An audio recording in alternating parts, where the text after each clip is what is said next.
3장.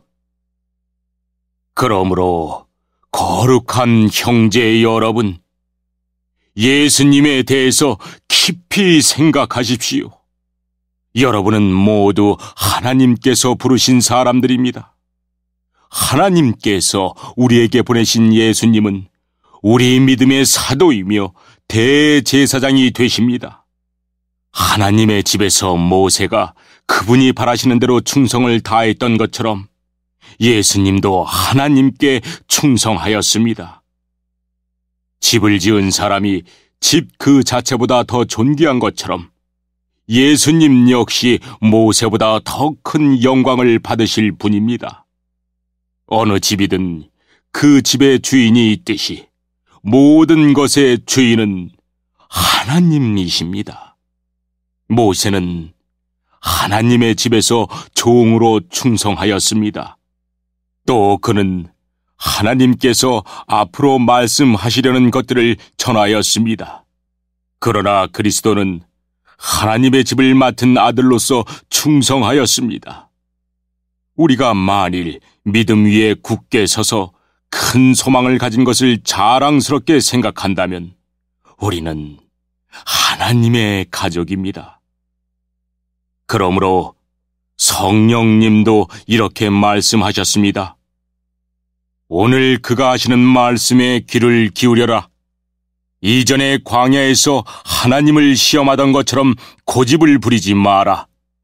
너희 조상들은 광야에서 40년 동안 내가 한 일을 보았다. 그러나 그들은 나를 떠보고 나의 인내를 시험하였다. 내가 분노하여 그들에게 그들이 내게 충성하지도 않고 나의 길도 이해하지 못하는구나 라고 말했으며 내가 노하여 맹세하기를 그들은 안식처가 될 약속의 땅에 결코 들어오지 못할 것이다 라고 하였다. 그러므로 형제 여러분, 그 어느 누구라도 악한 생각을 품거나 믿음을 소홀히 하지 마십시오. 그런 마음은 살아계신 하나님을 따르는데 방해가 될 뿐입니다. 오히려 오늘이라고 부르는 이 시간에 서로를 더욱더 격려하십시오. 죄와 속임수로 마음이 완고해지는 사람이 없도록 서로 돕기 바랍니다. 우리가 처음에 가졌던 굳은 믿음을 끝까지 지키면 그리스도 안에서 모든 것을 함께 누리게 될 것입니다. 이것이 바로 성경에서 말하고 있는 것입니다. 오늘 그가 하시는 말씀에 귀를 기울여라. 이전에 광야에서 하나님을 시험하던 것처럼 고집을 부리지 마라. 하나님의 음성을 듣고도 따르지 않았던 사람이 누구였습니까? 모세를 따라 이집트에서 나온 사람들이 아니었습니까?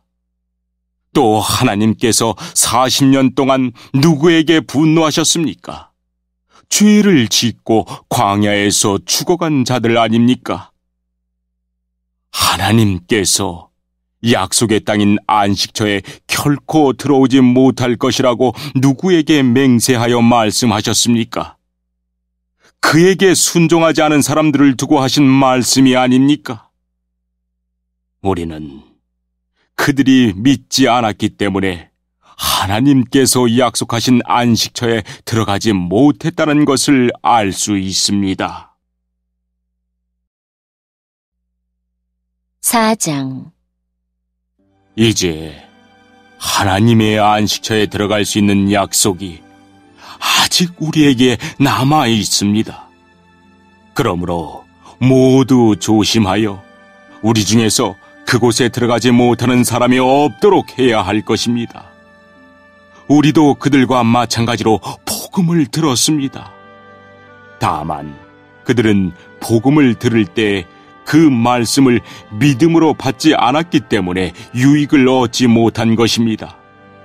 그러나 믿는 우리들은 하나님의 안식에 들어가서 쉴 수 있습니다. 이것은 하나님께서 말씀하신 것과 같습니다. 그러므로 내가 분노하여 맹세하기를 그들은 결코 안식처가 될 내 약속의 땅에 들어오지 못할 것이다. 하지만 세상이 창조될 때부터 이 일은 이미 이루어졌습니다. 일곱째 날에 대해서는 성경에 이렇게 기록되어 있습니다. 일곱째 날에 하나님께서 그의 모든 일을 끝내고 쉬셨다. 그리고 다시 하나님께서는 그들이 결코 내 안식처에 들어오지 못할 것이다 라고 말씀하셨습니다. 하나님의 안식처에 들어가 안식을 누릴 사람들이 남아있다는 것은 확실합니다. 그러나 구원의 소식을 처음 들었던 그 사람들은 불순종했기 때문에 그곳에 들어가지 못하였습니다. 하나님께서는 오랜 시간이 지난 후 다윗을 통하여 어떤 날, 즉 오늘날을 예비하시고 다음과 같이 말씀하셨습니다. 오늘날 그의 말씀에 귀를 기울이고 고집을 부리지 마라.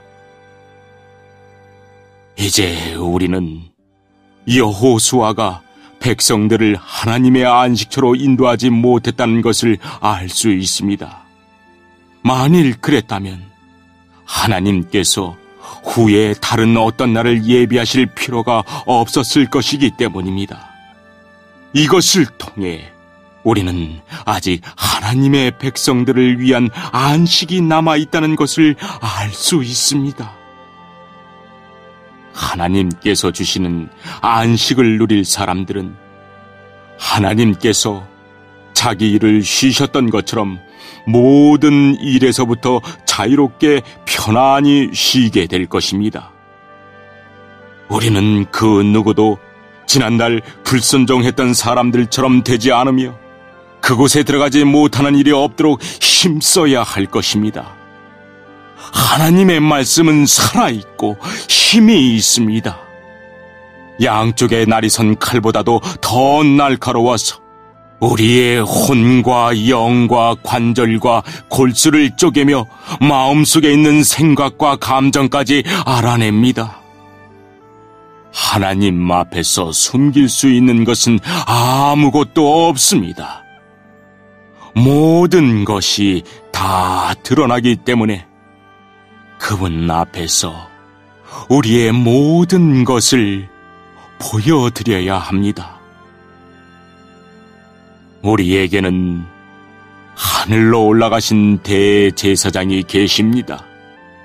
그분은 바로 하나님의 아들 예수님이십니다. 그렇기 때문에 우리는 우리의 믿음을 굳게 지켜야 합니다. 우리의 대제사장은 우리의 연약한 부분을 알고 계십니다. 이 땅에 계실 때 그분은 우리와 마찬가지로 시험을 받으셨습니다. 그러나 결코 죄를 짓지는 않으셨습니다. 그러므로 하나님의 보좌 앞에 담대하게 나아갑시다. 그곳에는 은혜가 있으며 우리는 때에 따라 우리를 도우시는 자비와 은혜를 받을 수 있습니다.